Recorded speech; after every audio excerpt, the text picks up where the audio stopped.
কাতারের রাষ্ট্রীয় সফর শেষে দেশে ফিরেছেন ৪ নারী ক্রীড়াবিদ। গণমাধ্যমের সামনে তুলে ধরেছেন সেখানকার অভিজ্ঞতা। সঙ্গে কাতার ফাউন্ডেশনের প্রধান নির্বাহীর সাথে দেখা করে ফুটবল মাঠ, উন্নত ডরমিটরি, জিমনেশিয়ামের অনুরোধ জানিয়েছেন তারা। মিলেছে আশ্বাসও।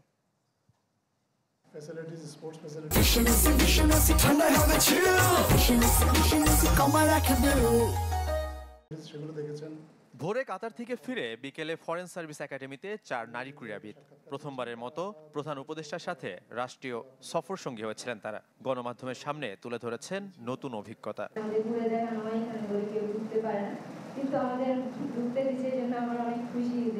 কাতার ফাউন্ডেশনের আমন্ত্রণে দেশটিতে ভ্রমণ করেছেন ফুটবলার আফিদা খন্দকার, শাহিদা আক্তার রিপা এবং ক্রিকেটার সুমাইয়া আক্তার ও শারমিন সুলতানা। দেখা করেছেন ফাউন্ডেশনের প্রধান নির্বাহী শেইখা হিন্দ বিনতে হামাদ আল থানির সাথে। তার কাছে তুলে ধরেছেন দেশের ক্রীড়াঙ্গনের হালচাল। কাতারে নারী দলের ক্যাম্প সহ দেশে নিজেদের জন্য মাঠ, উন্নত ডরমিটরি ও জিমনেশিয়ামের আবদার ছিল ফুটবলারদের। আমরা এখানে এসে ক্যাম্প করতে চাই বা ফ্যাসিলিটিসগুলো আমাদের দরকার, আমাদের দেশে নাই, তারপরেও আমরা আল্লাহ রহমতে ভালো রেজাল্ট দিচ্ছি। যদি আসে ফ্যাসিলিটিসগুলো পাই তাহলে আমরা আরো ভালো করব। কাতারে ক্রিকেট এখনো তেমন জনপ্রিয় নয়, সেই জায়গায় কাজ করতে চায় বাংলাদেশ।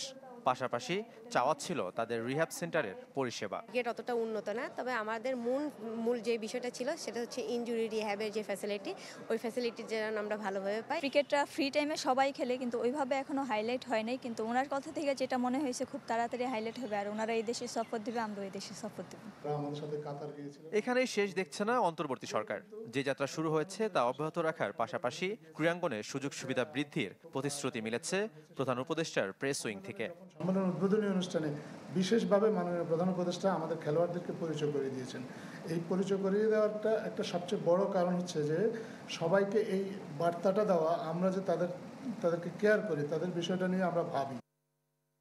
কাতারের স্টেডিয়াম আর একাডেমি ঘুরে মুগ্ধ নারী ৪ ক্রীড়াবিদ। আক্ষেপ, দেশেও এমনটা কবে হবে?